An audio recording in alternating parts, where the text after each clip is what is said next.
The Hispanic population is growing faster than any other segment in the United States, and some people say with that growth comes more political power. But is that true here in Arizona? And what kinds of political problems are Hispanics in the state facing? Tonight, guest commentator Jose Ronstadt addresses those questions. Jose is the commentary editor for Spanish radio station KPHX in Phoenix. On September 16, 1810, Father Miguel Hidalgo y Costilla proclaimed Mexican Independence Day from Spain. On May 5, 1862, Cinco de Mayo to most of us, the Mexican army defeated the French invaders.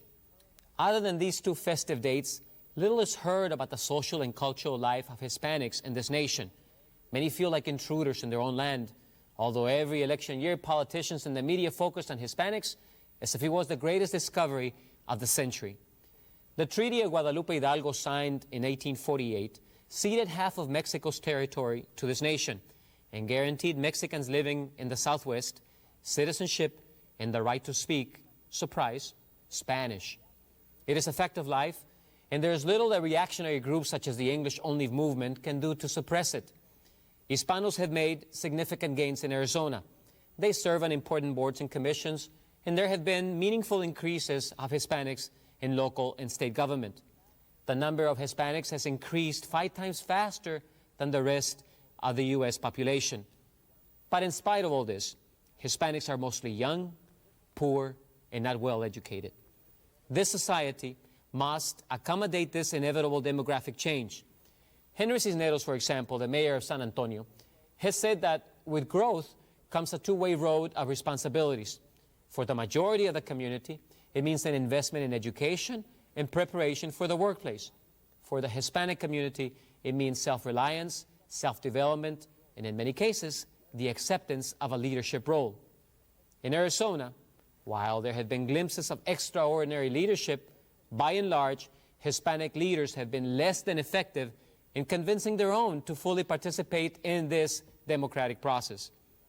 The consequences of not educating young Hispanics threatens this process and brings heavy burdens on society: low productivity, increased welfare costs, higher crime rates, and lost tax revenues, and of course, a continual low voter turnout in every election.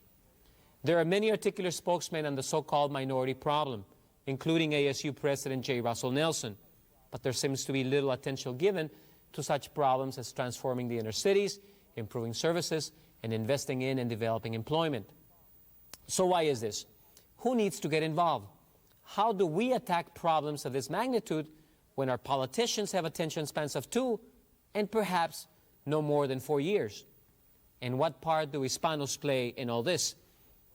I do not pretend to know the answers to these difficult questions.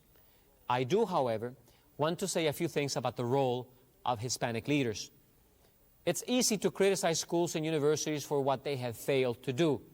It's another thing to know what to do. Hispanic political activism can be positive, but like the English-only movement, it can also be negative and counterproductive. There has been a great deal of activism without thought. Witness the call for President Nelson's resignation by Hispanic leaders, or the apparent absence of unity among elected officials. Activism that lacks a critical stance, that does not incorporate a wide sector of society, that categorizes problems, that acts only politically, is an activism doomed to failure. Regardless of ethnic background, public and civic officials need to realize that they have a shared responsibility to educate and serve all the citizens of this state. It is in their own best interest to incorporate Hispanics and other minorities in all sectors of the public and civic structure. It is futile to talk about demographic changes and to praise Hispanic cultural values unless there is action. Action that requires leadership, courage, and a politics of inclusion rather than exclusion. The politics of exclusion practiced by some schools and universities, some government agencies, some corporations, and most elected officials hurts everyone. The so-called minority problem implicates all of us. All of us, brown, black, or red, must act together to resolve it. If you have any comments about Jose's remarks or would like a transcript of his commentary, write to Jose Ronstadt, Channel 8 Television, Tempe, 85287. And this reminder, Channel 8 will present these 3 special programs this evening to celebrate Hispanic Heritage Week.